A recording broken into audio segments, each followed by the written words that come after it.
Olá, muito boa noite para vocês que estão em casa curtindo a gente aqui na USBR TV. Este programa é sua revista semanal, o Tudo em Dia.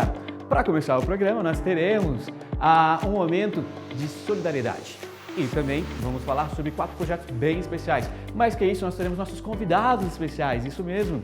Teremos o empreendedor Carlos Augusto, que vai falar a respeito do empreendedorismo e como tornar a tradição brasileira em uma paixão americana. Quando você vem para um outro país, com uma outra cultura, com uma outra língua, você tem que entender como eles pensam, você tem que tentar pelo menos, entender como eles concebem aquilo que você pretende mostrar ou convencê-los de que é bom. Falaremos também a respeito da origem do forró, no momento cultural. O Luiz Gonzaga, ele era um contador de história maravilhoso. Aquele CD é muito legal. Você tem as músicas, 10 minutos cada faixa, 2 minutos de sanfona torando e 8 dele falando. E logo após a nossa vinheta, teremos uma atração especial, que é a Beca Sauan. Isso mesmo, o Tudo em Dia já está no ar.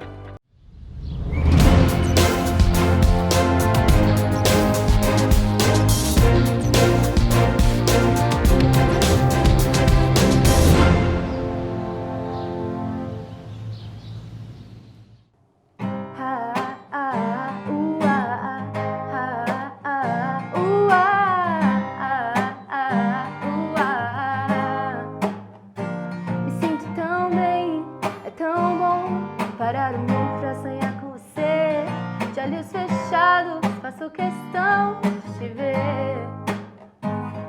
O nosso amor não é normal, mas uma pitada de loucura não faz mal. Melhor que ser meio, sei lá, sem graça e sem sal. Juntos no caminho a gente continua. Um pé na estrada ouvindo caça ao Star Azul. Diz que tá na minha, que eu já tô na sua. Te beijando, viajando assim de norte ao sul.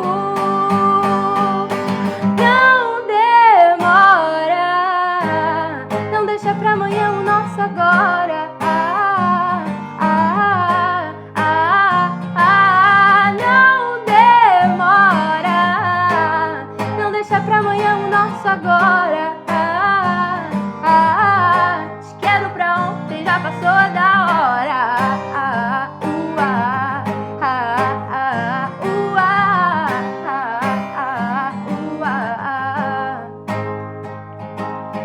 Juntos no caminho a gente continua. Um pé na estrada ouvindo caça ao Star Azul. Diz que tá na minha, que eu já tô na sua. Te beijando, viajando assim de norte ao sul. Não demora. Não deixa pra amanhã o nosso agora. Não demora. Não deixa pra amanhã o nosso agora. Te quero pra ontem, já passou da hora. Já passou da hora.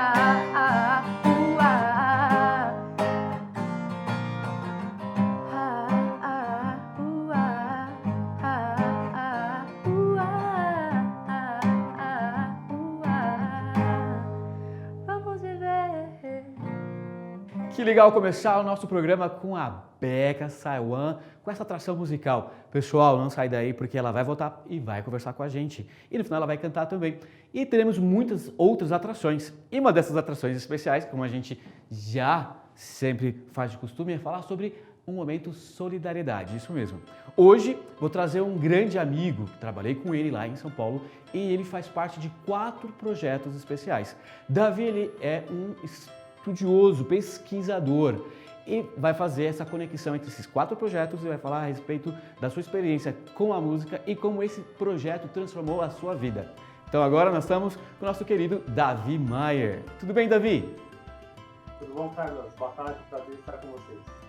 Excelente. Davi, então eu gostaria de saber, vamos lá para o pessoal de casa conhecer quais são esses 4 projetos e como é que você estudou para poder ajudar essa conexão entre esses projetos, sobre o marketing e a comunicação. Ok, na verdade a pesquisa desses projetos começou com base na minha vida mesmo, né? Eu sou músico, sou saxofonista, toco desde os 15 anos e eu fiz parte de um desses projetos socioculturais musicais, eu fiz parte do projeto Guri durante um tempo, e, bom, por interveios da vida, eu tive que cambiar de profissão, mudar de profissão. Na verdade, eu sou administrador de empresas de profissão, com especialização em comunicação e marketing pela ECA USP, onde lá depois eu iniciei as minhas pesquisas. Bom, com base nessas oportunidades que nós tivemos de fazer pesquisas lá na ECA USP, eu comecei a conciliar algumas especialidades da minha vida. Uma delas é estudar a comunicação no âmbito musical. E eu verifiquei, Carlos, que tínhamos um paradigma acontecendo no meio musical no momento que eu estava estudando, cerca de 5 anos atrás, que era a perca de patrocínios e perca de apoio a projetos grandes aqui do Brasil. Inclusive, algumas instituições começaram a fechar, muitos músicos começaram a ficar desempregados, e eu comecei a me preocupar muito com isso. Então, eu comecei a pensar, poxa, como eu posso ajudar de alguma forma através das minhas pesquisas aqui na USP? Então, eu concluí a seguinte coisa, falei, olha, para eu sanar essa questão, é legal que eu pesquise as categorias de bases de todos os músicos. Como instituições de ensino musical trabalham a educação musical para crianças, jovens. Mais ainda, como que essas instituições musicais podem mudar de uma forma positiva a vida da família, daquelas crianças, da família e a sociedade onde elas vivem. Então, eu já sabendo mais ou menos o campo que eu ia trabalhar, eu pesquisei 4 instituições socioculturais musicais para entender como funciona. Bacana. Então, seguinte, é interessante o pessoal de casa saber que esses 4 projetos, né, que o Davi vai falar agora, trabalham bastante a periferia, introduzir a música, mas a música erudita, né, para a periferia. Então, por gentileza, pode falar o nome desses 4 projetos? Legal. Um deles é o Instituto Bacarelli, que está localizado ali na comunidade de Heliópolis, na zona sul de São Paulo. Eu falo também da Fundação Baquiana Filarmônica, do maestro João Carlos Martins, maestro super conceituado, né? Inclusive nas obras de Bach, um dos maiores executores. Eu falo do projeto Guri, a qual faço parte, e eu falo da Fundação Bradesco. O intuito da escolha desses projetos é pegar um projeto governamental, né? Um projeto estadual, que é o projeto Guri, um projeto do âmbito privado, que é a Fundação Bradesco, aqui depois 2 organizações não governamentais aí, que seriam o Instituto Bacarelli e uma estimulado pela indústria, que seria a Fundação Baquiana Filarmônica, que tem apoio do SESI. Bom, eu visitei essas instituições musicais, conversei com os diretores em loco e eu verifiquei, Carlinhos, que o trabalho é maior do que eu pensava. A mudança de paradigma que a música consegue fazer na vida dessas crianças, dessas pessoas, é impactante. Nós identificamos, juntamente com o grupo da USP, que uma criança que está adotando um instrumento, que está começando nessa inicialização musical dentro desses projetos, pode mudar os paradigmas da vida da família, uma vez que ela começa a ser doutrinada de uma forma positiva para questões muito fundamentais para seu convívio na sociedade, né? Como disciplina, como respeito aos horários, como obediência, né? E esse trabalho musical acaba socializando essa criança para o futuro. Não que ela seja, no caso, músico profissional, mas esses projetos preparam a criança para ser uma cidadã. E esse tipo de comportamento nós notamos nos 4 projetos musicais. Uma das coisas muito importantes que nós trouxemos também, uma abordagem mais técnica, é avaliar como essas instituições trabalham a comunicação e o marketing. Sendo a comunicação tradicional, que seria a divulgação na televisão e revistas especializadas, mas também nos meios digitais, Facebook, Instagram, YouTube. Para quê? Para conseguir mais patrocinadores, para conseguirem mais alunos, para fazerem a diferença realmente na comunidade onde vivem.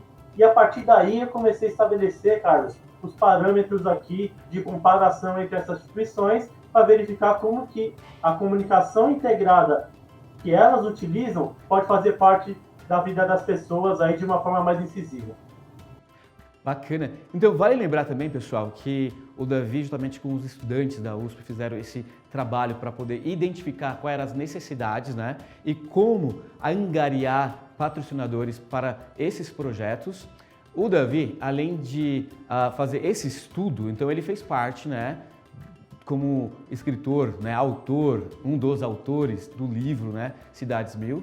E você foi para Cuba 2 vezes para poder explicar exatamente o que está explicando para a gente, para as pessoas em Cuba. Conta para a gente como foi sua experiência e como isso teve impacto depois para esses 4 projetos.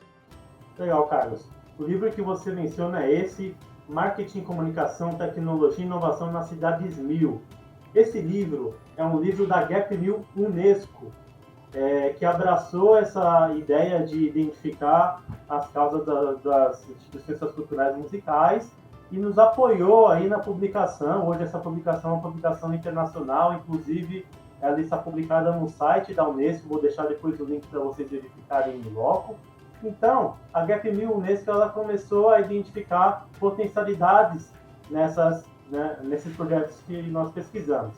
E a minha participação lá em Havana foi juntamente com esse projeto que eu faço parte lá na USP, né, que é um grupo de pesquisa chamado Tote Criarcom, e eu tive a oportunidade de ir lá falar em Havana, Cuba, em parceria também com a Universidade de Havana, com a Unesco, apresentar sobre esses projetos culturais musicais e falar um pouquinho como funcionam esses projetos aqui no Brasil. Fundamentalmente, nós falamos sobre como esses projetos trabalham a comunicação integrada. E o que seria a comunicação integrada? Seria a avaliação de como eles trabalham a comunicação administrativa, institucional e mercadológica. Institucional seria a razão de ser da empresa. Como ela trabalha nos meios sociais, das mídias sociais, no YouTube, no Facebook, Instagram, a razão de ser da empresa. Como que ela trabalha, falando da comunicação mercadológica, a venda desses projetos. E administrativa, como ela expõe de uma forma ética, de uma forma aberta para o público, como que funciona as questões, por exemplo, das finanças, a questão, por exemplo, de como funciona os trâmites burocráticos dessas organizações de uma forma transparente. Então, nós identificamos da seguinte forma, Carlinhos, que todas as instituições elas trabalham de forma positiva essas questões. E uma coisa que é muito interessante que nós devemos observar é, se uma organização ela fala que vai fazer a diferença nas vidas das pessoas, ela tem que tomar cuidado para ser, oportuno falar sobre isso, claro, mas tem que tomar cuidado para não ser oportunista. E como nós identificamos isso no âmbito da comunicação? Nós temos um conceito chamado inputs, throughputs e outputs. Os inputs seriam os fornecedores dessas instituições. Throughput seria o convívio, o dia a dia de trabalho, né, a atividade de trabalho dentro da instituição. E os outputs seriam o nosso 4Ps do marketing, né? Seria aí os nossos preço, praça, distribuição e promoção, né? Então, eu não posso falar que a minha instituição, na verdade, trabalha com os jovens de uma forma sustentável se eu tenho fornecedores que não estão de acordo aí com o Estatuto da Criança e do Adolescente. Eu não posso falar que vou fazer uma diferença na vida das crianças de uma forma efetiva se dentro do polo de trabalho ali, essas crianças elas também não estão com práticas condizentes ao Estatuto da Criança e Adolescente. Então, se eu não tenho um alinhamento desse discurso de comunicação, eu acabo sendo oportunista. Então, para que essa prática de comunicação esteja alinhada em um discurso ético, conforme as práticas da Unesco, nós identificamos os inputs, throughputs e os outputs, para aí sim nós identificarmos se a instituição está comunicando de forma correta. Identificamos que as 4 instituições, para nossa alegria, Carlinhos, estão praticando de forma assertiva esses pontos. Muito bacana, Davi. E tudo mais. Isso que nós gostamos muito nessa pesquisa. Excelente. Pessoal, vocês estão acompanhando aqui o Davi Maier, que conversou com a gente, explicou um pouco a respeito do seu trabalho e como envolveu esses 4 projetos e está levando para fora do Brasil. E uma coisa bem legal, então vamos apoiar esses projetos. porque o Tudo em Dia, juntamente aqui com o SBR TV, apoia vários projetos e quer incentivar esses jovens para que continuem participando e outras empresas possam ajudar mais. Então, para poder terminarmos esse nosso bate-papo aqui, esse momento de solidariedade, gostaria que você, Davi, passasse então o seu contato para que as pessoas que queiram saber mais sobre o projeto, né, e saber mais sobre esse estudo e como podem ajudar, simplesmente passa o seu contato e muito obrigado. Perfeito. O meu contato pessoal é Davi_Maier, Maier com Y, @yahoo.com.br. O grupo de estudos da ECA USP, Pode Criar Com, nós deixamos aqui também o site www.criarcom.com.br, onde você pode também entrar em contato conosco e também saber sobre as práticas e os interesses da Unesco, das Cidades 1000, em relação a esses projetos. Muito obrigado, então esse foi meu querido amigo Davi Maier. Obrigado, Davi! E aqui a gente continua, porque falando no momento de solidariedade, a gente vem aqui todos os sábados para lembrar vocês a respeito do projeto Medula Óssea, a campanha Medula Óssea. A gente vem aqui todos os dias. Então, pessoal, é super simples, vocês mandam um SMS para o número 61474 com a palavra Utah para poder participar e ser um perspectivo em futuro doador da medula óssea. Então é super simples, vocês vão receber na sua casa então um envelope com todo o produto de análise. Vocês vão pegar então os 2 cotonetes e vão passar de forma circular na sua boca, nas suas 2 bochechas. Feito isso, utilizou, você vai colocar no envelope, já é pré-pago, não se preocupa, manda pra gente e depois disso, pessoal, você se torna um futuro potencial doador de medula óssea. A gente sabe que o DNA brasileiro é o DNA da solidariedade. Então, para poder ajudar pessoas da mesma origem, precisa ser da mesma origem, assim como a comunidade brasileira, vocês podem ajudar muitos e outros brasileiros. É super simples para poder participar. Lembrando, então, escreve a palavra Utah para o número 61474. Super simples. Repetindo, 61474. E aí vocês vão poder participar dessa campanha. Então, lembrando, é muito importante a gente ter esse BDMET em mente que apoia essa causa da medula óssea. Gente, eu sou um cara brincalhão, conhecido por fazer piada, brincar, mas agora o negócio é sério. A cada 3 minutos, alguém é diagnosticado com uma enfermidade do sangue. Mas para uma pessoa com leucemia, por exemplo, há esperança de cura. Essas pessoas precisam de um doador compatível para poder sobreviver. E é mais fácil encontrar compatibilidade dentro da mesma raça. Por isso os brasileiros são fundamentais. O nosso pedido é que você se registre como um possível doador de medula óssea ou células de sangue. Você sabe como faz isso? Não? É muito simples. Basta você passar 2 cotonetes na parte interna da sua bochecha. Só isso.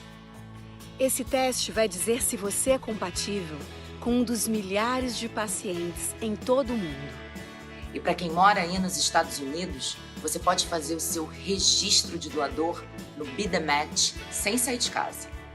Se você tem de 18 a 44 anos, mande uma mensagem com a palavra AMOR para 61474. Eles vão enviar pelo correio o kit para sua casa, você mesmo coleta esse material, envia de volta pelo correio e pronto. Dê o primeiro passo e faça diferença para os pacientes com leucemia. Fique em casa. Salve uma vida. Faça seu registro já.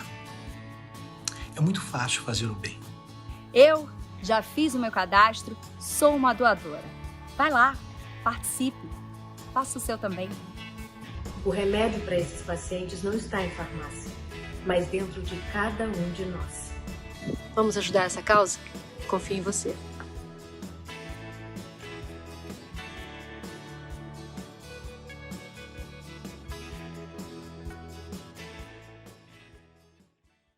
Pessoal, no bate-papo de hoje nós vamos falar a respeito de empreendedorismo. Hoje eu recebo um amigo especial que ele é cofundador e também responsável pela parte de marketing e vendas da Augusto Brasil. Para você que não conhece a Augusto Brasil é uma empresa que fabrica pão de queijo. Então eu vou falar com Carlos Cavalcante, que ele vai falar pra gente que transformou a nossa tradição brasileira na paixão americana. Esse é o nosso slogan, na verdade, né? Transforming the Brazilian tradition in an American passion. Que legal, Carlos. Fala um pouquinho sobre a sua história e a gente vai conectar referente com a Gusto Brasil. Bom, eu estou aqui, eu sou formado em comunicação, né? Sou pós-graduado em TI, iniciei uma segunda pós-graduação aqui nos Estados Unidos, na Weber, aqui em Utah. Ah, que legal. Não finalizei, mas vim para cá, para os Estados Unidos, com a intenção de fazer essa pós-graduação e aí no meio eu acabei, enfim, me casei, tive uma filha. Pô, mudou todos os planos. Bolei um plano de negócio para essa companhia e a gente está já hoje, em março, a gente faz 5 anos de mercado. A gente investiu bastante do bolso, do tempo, porque empreendedorismo é isso, cara. Empreendedorismo, na minha opinião, é não ter medo de errar, entendeu? Porque errar você vai invariavelmente. Faz parte do ser humano, a gente erra. E principalmente porque é onde a gente mais aprende, né? Errando. E é isso, cara. E aí a gente, em março de 2016, eu tinha feito muitas pesquisas, conversado com muita gente, donos de redes de restaurantes e distribuidoras para mercados, para varejistas, e a gente percebeu que existia uma necessidade, ela estava sendo muito pouco atendida na época, e a gente resolveu entrar. Né? Bacana. E por que o pão de queijo? Primeiramente porque é um produto naturalmente gluten-free, já existia e existe ainda, vem crescendo dessa necessidade de produtos sem glúten, né? E quando eu digo naturalmente, essa é uma palavra importante. E é o único no mercado, né? Quando você falou naturalmente, gluten free. Naturalmente, quando eu disse assim, o nosso produto, além de gluten free, ele é non-GMO, ele não tem modificação, né? Pelo menos os ingredientes que a gente utiliza. A gente optou por não ter nenhum tipo de modificação na parte genética da coisa. Sim. Mas o fato de ser naturalmente gluten-free é que é um produto que não veio para atender uma tendência específica do mercado para produtos gluten-free. Por exemplo, não é um pão que era e de repente se tornou. Não é um pão não é um outro produto que, enfim, que estava aí há muitos anos e resolveu, para atender uma audiência, resolveu se tornar algo. Então, isso qualifica muito, assim, isso dá bastante credibilidade, porque é um produto que está há 300 anos no mercado. E feito por, enfim, a gente sabe que era feito por índios, feito por escravos no Brasil e coisas desse tipo. É uma história longa, mas nada muito oficial. Mas o importante é que é um produto saudável, é um produto que a gente prima pela autenticidade, a gente é brasileiro, então a gente sabe fazer, todos nós crescemos experimentando um pouquinho dele. Então, e eu acho que, enfim, nada como você poder oferecer algo do teu país com autenticidade, num outro país, com uma outra cultura, com uma outra língua, o que é uma coisa que a gente prima muito. Desde o início, como empreendedor, a gente enxergou e continua enxergando a necessidade de levar esse produto para os americanos. Isso é muito importante, porque a gente está num outro país, com uma outra cultura. Já é aceito entre os brasileiros. Que já é aceito, já é conhecido, já é concebido pelos brasileiros. Mas a nossa intenção era desde o início, desde a concepção da embalagem, da marca, do nome, era atender ao mercado americano. E a gente vem conseguindo. A gente hoje está em mais de 400 mercados. Uou, bacana. E quantos estados aqui nos Estados Unidos? 30 estados. 30 estados. 30 estados, Você tinha essa visão no começo? Falou assim, será que a gente vai expandir tudo isso? Você imaginava isso?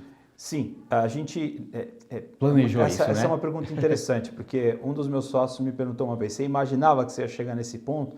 Eu disse para ele, sim, sempre imaginei. Porque essa é uma característica notória do empreendedor. Você tem que dormir, acordar, tomar café, almoçar, jantar, com o teu objetivo em mente. Aquilo você não pode esquecer. Você tem que ter aquele foco, aquela direção. É o Senhor dos Anéis lá. Você sabe que você tem que chegar naquele ponto. E você sabe que você tem desafios para chegar lá. E você sabe que quando você chegar lá, o desafio vai ser ainda maior. Mas verdade. é para isso que você vai se preparando, é para isso que você vai lendo, é para isso que você vai conversando, assistindo tudo que você pode, enfim, criando o seu próprio networking. E aí o que acontece? Quando a gente olhou para o mercado, a gente, por ser brasileiro, eu já tinha uma vivência em marketing, fui diretor de uma companhia de PR no Brasil, trabalhei em marketing. Você tinha know-how, então, isso te ajudou bastante. Sim, para poder empreender. Eu já venho do marketing por muitos anos, eu vinha trabalhando com grandes companhias, trabalhei no marketing digital de McDonald's, de Walmart, de companhias como essa, mas eu, assim, digo com toda sinceridade, nenhuma das pessoas, ou nada do networking que eu criei, ou do network que eu criei no Brasil, eu usei aqui, absolutamente. Eu criei conhecimento e usei desse conhecimento para expandir aqui. E uma experiência nova também, né? Cada negócio é uma experiência nova. Sim. Porque é um ambiente diferente também. Sem dúvida. Um ponto que é interessante é assim, ó, quando você vem para um outro país, com uma outra cultura, com uma outra língua, você tem que entender como eles pensam, você tem que tentar pelo menos. Entender como eles concebem aquilo que você pretende mostrar ou convencê-los de que é bom. Então, para isso, o que eu tive que fazer? Eu tive que conversar com muita gente, eu tive que fazer muita demonstração. Eu, pessoalmente, fiz mais de 200 demonstrações no ano passado. Uou. Demonstrações em mercados, o que eles chamam de roadshows. Eu ia lá, montava o meu cirquinho, que eles chamam de booth, que é nada mais nada menos que uma mesinha com um forninho, e minha empresa estava lá, na minha retaguarda, produzindo 24/7, e eu estava lá oferecendo o produto.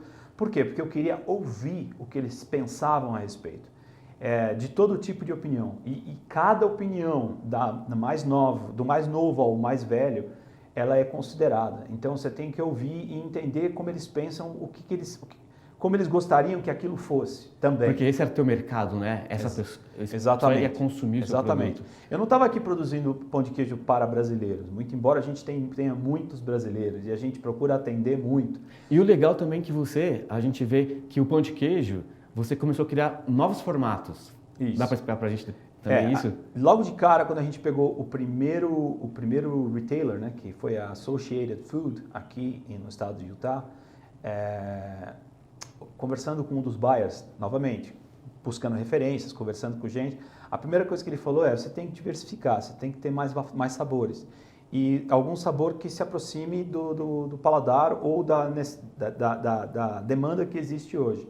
Então a gente pesquisou, conversou com muita gente, latinos, americanos, e a gente decidiu fazer um pão de queijo com jalapeno e um pão de queijo com bacon. Essa era a minha pergunta, para saber se o pão de queijo houve uma adaptação ao mercado americano. A receita praticamente não mudou muito, mas a gente decidiu por incluir... Se adaptar isso daí, né? E o formato também, a respeito tem waffles...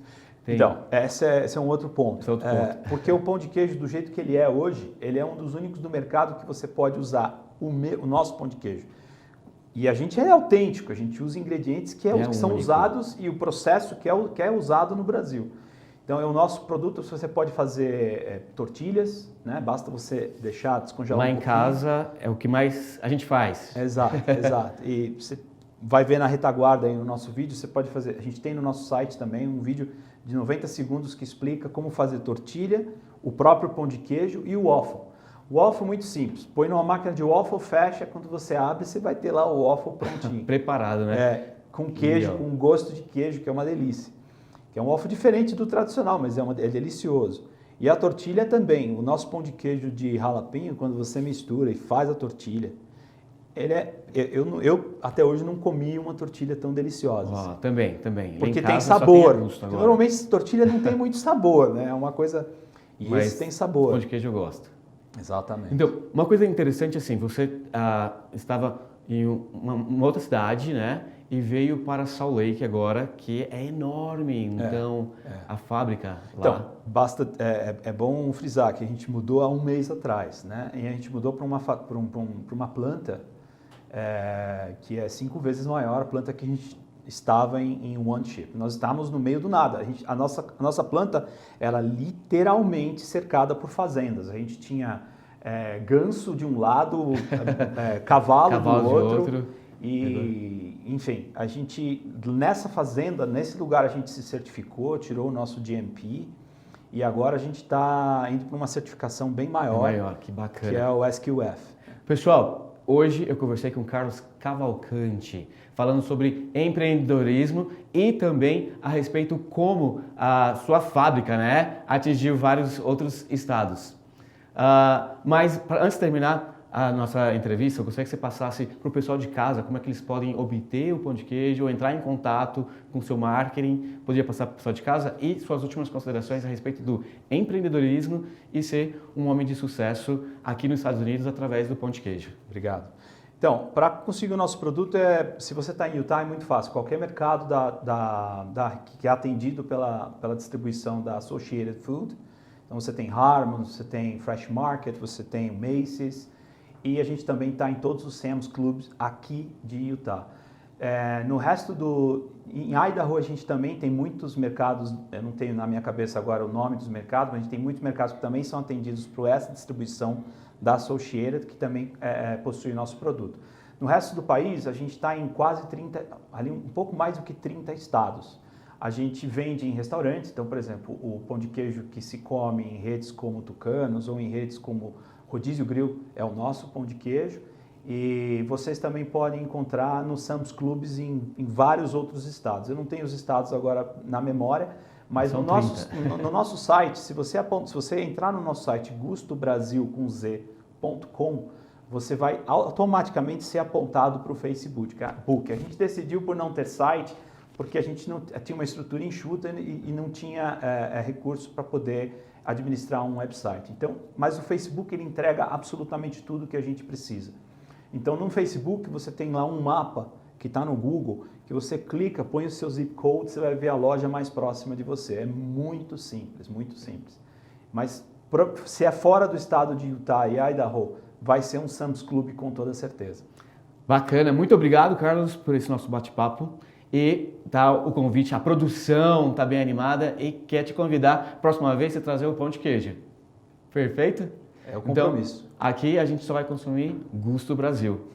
Pessoal, se vocês têm mais perguntas, então manda pra gente no nosso website, conversa, o Carlos vai estar aqui respondendo também. Então, agora eu tenho um recadinho para vocês. Detalhes que fazem a diferença. Ambientes como você sempre sonhou, agora ao seu alcance. Projetos modernos, práticos e com estilo. Acabamento de primeira. Arts Custom Cabinets. Alto padrão com bom preço e qualidade. Faça seu orçamento sem compromisso. Consulte nossos planos de financiamento. 801-870-1644. Nós vamos realizar o projeto dos seus sonhos. Arts Custom Cabinets.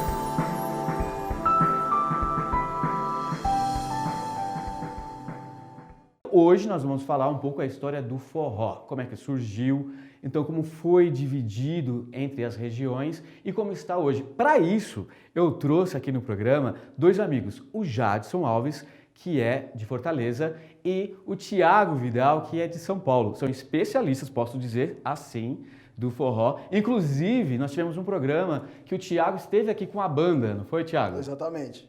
Bacana. Agora a gente quer saber a respeito. Vamos começar então pela parte do Nordeste. Então, já você pode falar um pouquinho sobre a sua história e como foi introduzido para você também o forró? Claro. Existe uma história cultural, existe aquela lendas, né? A gente pegou uma delas para poder introduzir, falar um pouco sobre o forró hoje.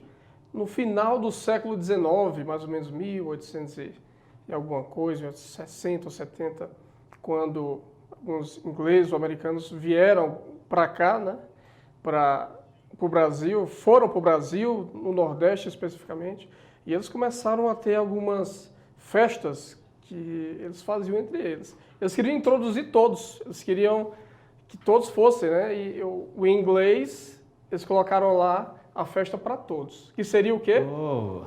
For all. Uhum. E aí o brasileiro, vendo aquilo, começou a forró, e se transformou no forró. Então a gente pode dizer que o forró tem uma das suas lendas através dessa história. E se perpetuou muito pelo nosso conhecido rei do Baião, né, o Luiz Gonzaga. Luiz Gonzaga. E essa é uma parte interessante da história. Bacana. E aí no Sudeste? Mas antes assim, hoje como é que tá o forró? A parte Não, peraí, vamos voltar para o começo. Vamos aqui na linha histórica. Vai no Sudeste, vai no Sudeste. Não, vamos lá. Então você tem. Essa é uma das raízes folclóricas, né? Você tem muita gente que fala que começou lá perto de 1940, quando a base americana veio para Recife. E a mesma coisa, forró. Você tem gente que fala que vem do forró bodó. Entendeu? Isso, também tem isso. Tem bastante disso. Porque, não, forró bodó só vai usar o forró e tal. Mas a configuração que nós conhecemos como o forró pé de serra, aquela coisa mais clássica, ela começou de fato com o Luiz Gonzaga, quando ele, lá na sua sanfona, escolheu colocar ali um instrumento grave, que é essa danada dessa zabumba, e, para contrariar esse instrumento grave, um instrumento agudo, que é o triângulo. O triângulo. Né? E ali você tem a formação clássica do trio de forró. Trio, exato. Exatamente. Então tem uma coisa bem bacana. Então vocês vão falar um pouquinho sobre o trio de forró e depois tem um forró universitário também? Seria isso ou não? Você tem... Isso aí são mais diferenças divisões? De nomenclatura, certo, né? Mas a gente vai tocar no assunto. Bacana. Então vai lá, beleza. Luiz Gonzaga, 1950, começa a estourar no Nordeste, chega perto ali de 1960, ele vem então para o que outrora era a capital, Rio de Janeiro, que já ainda gozava de toda aquela coisa, toda a pompa de ser capital, né? Exatamente. E ali ele estourou, e ali o forró ele foi difundido para o país inteiro, porque o que passava na rádio no Rio de Janeiro era o que era difundido pelas difusoras pelo país inteiro, né? Então, você tem ali depois de 1964, a gente tem o período militar no Brasil, e aí você começa a ter o pessoal de arte muito querendo fazer músicas de revolução, essas coisas. Então a Tropicália, a MPB, elas começam a tomar conta do cenário e o forró ele acaba sendo relegado um pouquinho mais pro segundo, terceiro, quarto plano nesse momento. É interessante que esse não domínio, né, mas essa percepção estrangeira vem para o forró também através de alguns nomes até. A gente estava pesquisando sobre isso e tem o shot, que a gente conhece, né? É um nome simples, fácil de falar, mas ele vem de uma palavra que é mais ou menos assim, é Schotsitz, que é uma palavra alemã que se remete à polca escocesa. Exatamente. Então, se você for dar uma olhada nesse vídeo, o que é a polca escocesa, você vai ver algo que seria parecido com como se fosse o primo segundo do forró, né? E aí trouxe para cá para o Brasil e o brasileiro facilitou a palavra e meio que aperfeiçoou também, né, o negócio. Que interessante. Agora, o forró assim, foi introduzido para vocês, primeiro através da dança ou através da história? Como surgiu o interesse de vocês pelo forró? Olha, minha mãe é professora de educação física da terceira idade lá em São Paulo. E todo ano ela fazia coreografias com as senhoras, né? Então, eu tinha uns 14 anos, 13, 14 anos, ela me traz um CD do ao vivo do Luiz Gonzaga, porque ela ia fazer a coreografia do forró. Eu comecei a ouvir, e Luiz Gonzaga, ele era um contador de história maravilhoso. Aquele CD é muito legal. Você tem as músicas, 10 minutos cada faixa, 2 minutos de sanfona torando e 8 dele falando. Então acaba que... Ele contando a história, né? Contando a seca, contando a realidade da época. Exatamente, né? Ele falando tudo da através seca. Do forró. Que legal. E, sei lá, falando de tudo, né? E ali eu comecei a gostar do forró como música em si, não foi nem a dança. Depois de um tempo eu comecei a aprender a dançar, né? O 2 pra lá, 2 pra cá. E aí você acaba que você uniu tudo no meu lado e foi... E agora, tipo, eu dancei muito forró em São Paulo, tipo, ia pra Canto da Ema, que são as casas de forró da época. Canto verdade, da Ema, eu lembro, o antigo KVA, Açaí Praia. Eu cresci indo pra esses lugares, entendeu?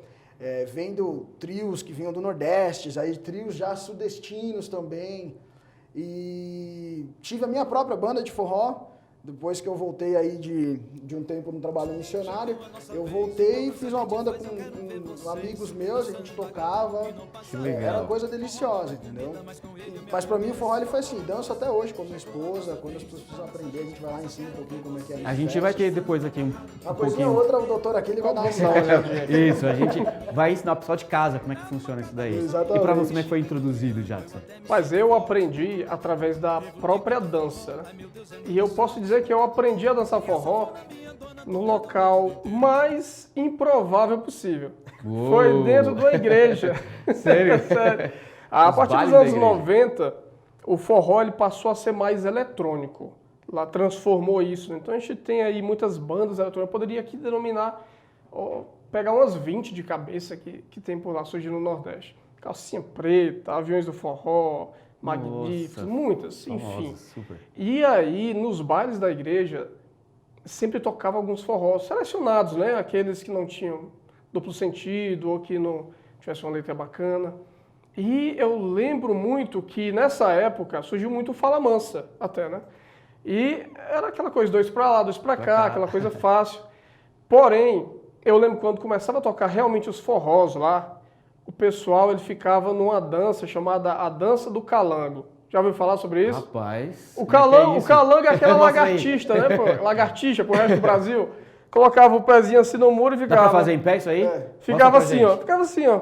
A dança do calango? A dança do calango, é. A dança do calango é assim, ó. Vai lá, mostra aí. Ficava na parede, pezinho na parede e a cabeça. Ficava assim. Sério? Aquela menina, se eu tivesse coragem, eu dançava. Se tivesse. E a cabeça assim, Falta ó. de coragem. Só balançando. Porque não sabia. Não sabia agora. como, né, pegar o forró, não sabia como fazer nada, então eu ficava só observando. E eu lembro de um amigo meu naquela época, né? Saudoso, meu parceiro Thiago Ismael. Thiago Forrozeiro até. Ele era muito antissocial. E ele gostava do skate dele e tudo. E ele pensou assim, rapaz, eu tenho que mudar isso. E ele foi e passou uns 6 meses aprendendo a dançar forró, profissionalmente. E ele voltou legal. E começou a ensinar a gente, né? E foi muito bom porque essa época era a época do seminário, que a gente ia nas capelas, então todo dia a gente estava lá. E começou a aprender, depois do seminário, até as aulas de forró. Nunca vi tanta gente no seminário na vida. Nossa, que E bacana. aí foi bom porque Sim. a partir disso, eu comecei a criar aquele gosto por dançar, comecei a ajudar algumas pessoas também a ter esse conhecimento, a ensinar.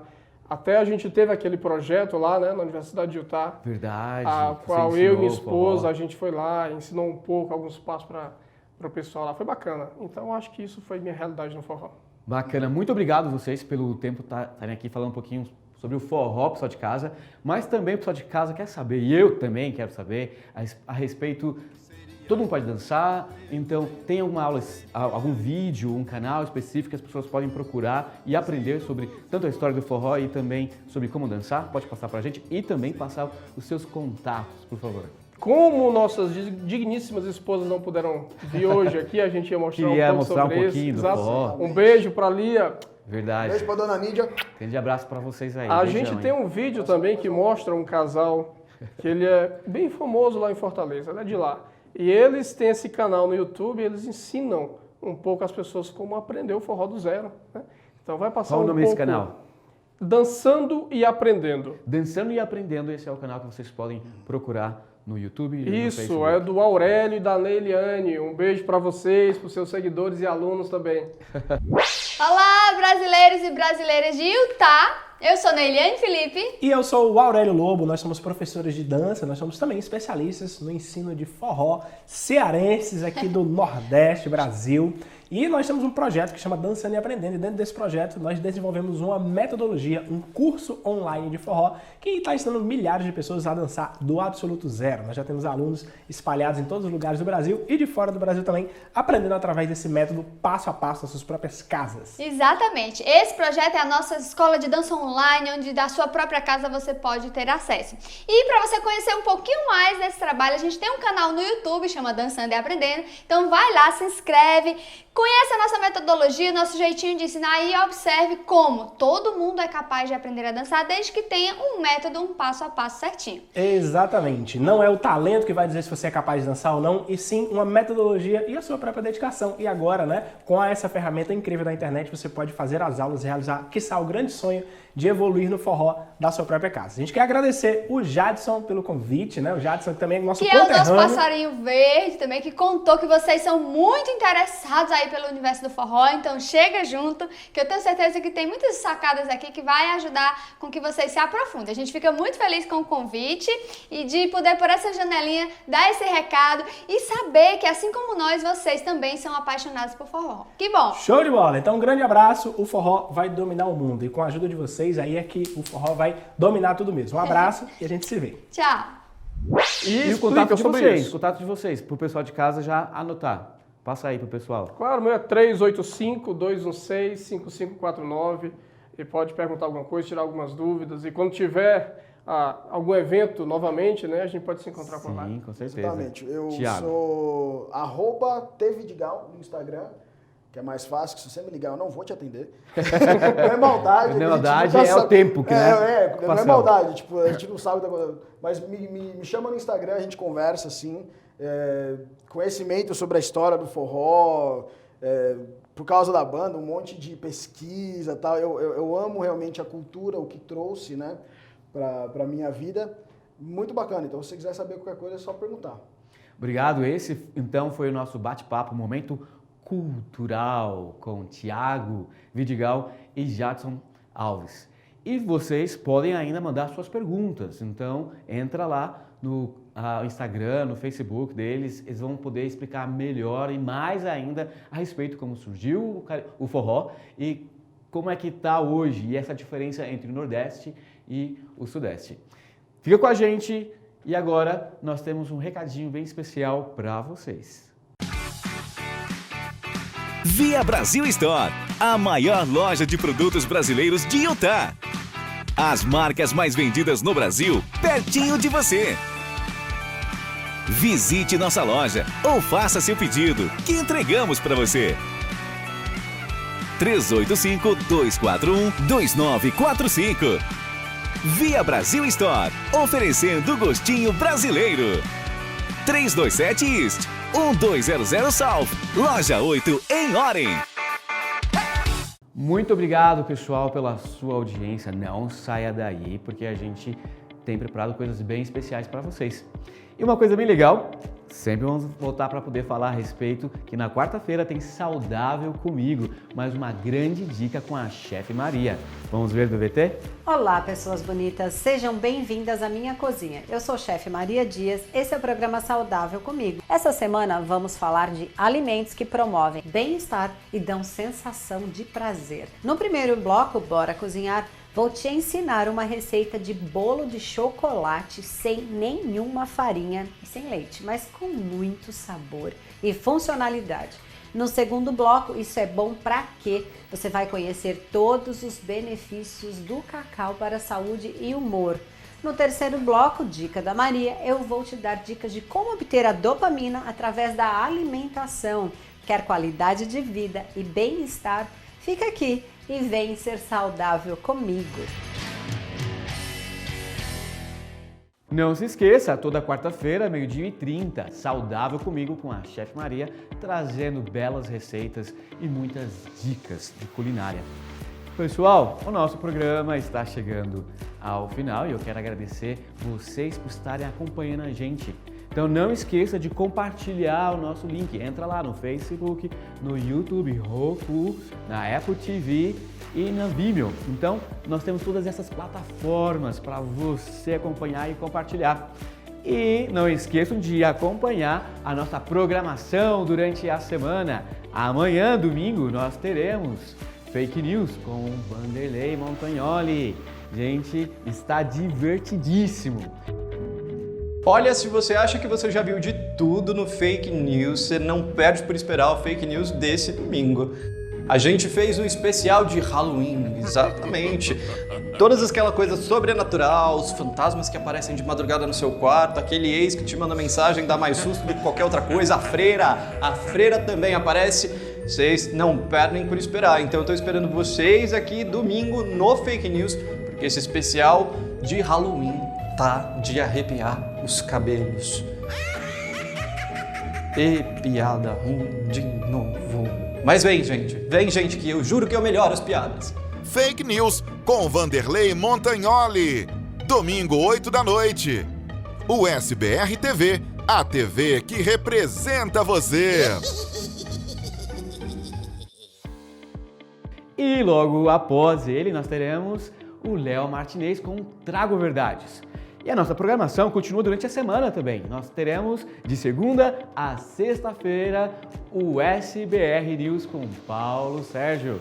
Quarta-feira, não esqueça, Saudável Comigo com a Chefe Maria. E todos os sábados aqui para você nós teremos Tudo em Dia. E agora vamos terminar o nosso programa, claro, com aquela apresentação especial com a Beca Sauan para vocês. Grande beijo e abraço! Same bed, but it feels just a little bit bigger now. Our song on the radio, but it don't sound the same. 'Cause my heart breaks a little when I hear your name. It all just sounds like ooh.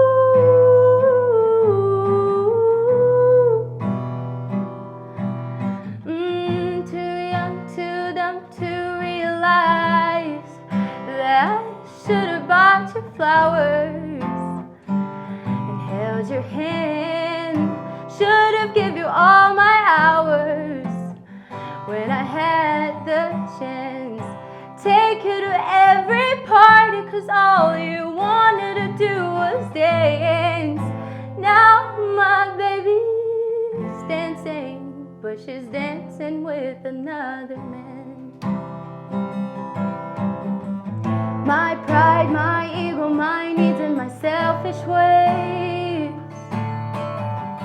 cause a good, strong woman like you to walk out my life. Now I never get to clean up the mess I made. Oh, and he hunts me every time I close my eyes. It all just sounds like ooh.